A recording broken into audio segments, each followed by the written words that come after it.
I do most of my trading. I used to do it alone, but now I do most of it with a good friend of mine who I've known for my whole career. And I have a couple other good friends who I talk with ideas about.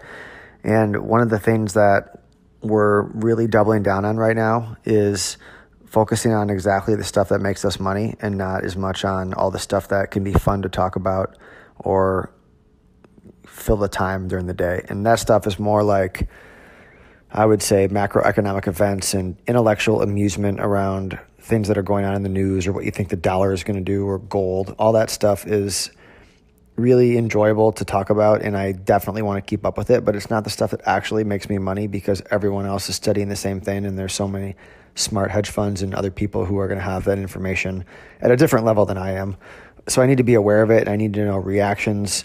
If something unexpected happens with the dollar, I need to know how that's going to affect certain stocks and certain things. So I'm always aware of that, but spending too much time going deeper than that is not really going to help the bottom line. So what does help are, first of all, which the other podcasts have covered a lot, is figuring out what are you good at and what have you done well in the past with. And if you're not sure either one of those things, then it's the discovery process to figure that out. Once you kind of do figure that out and you get a little bit of a track record, it goes back to spending the time on that. So for us, it's looking at the stock market more. It's earnings and how stocks react to earnings.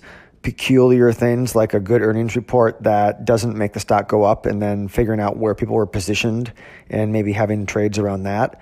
It could also be in the futures. Oftentimes it's big event days. It's employment, Fed, ECB, things like that, where there's a lot of institutional money in the market and there's a lot of emotion and uncertainty. Those are really good areas to focus on.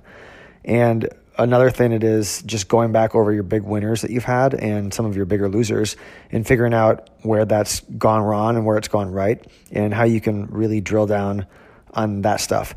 So what I'm doing is trying to spend my time in the morning when I have more creative energy to really hit those things that sometimes get lost a little bit but actually matter the most. So I go through the earnings and I see, how stocks have reacted. And then if I have to dig a lot deeper because something seems like it's a little bit strange or there's a really interesting story and a lot of people are having different opinions, I'll look a lot deeper at it and see if I can come up with something that fits into what I'm good at. And going through those over and over. And another one is studying trades that are in my wheelhouse that I maybe missed and going back and studying why they worked the way they did and how I can take a few things from that and build a template or a checklist of how ideally the new ones might show up. They might have certain things in common with ones that I missed or ones that I caught.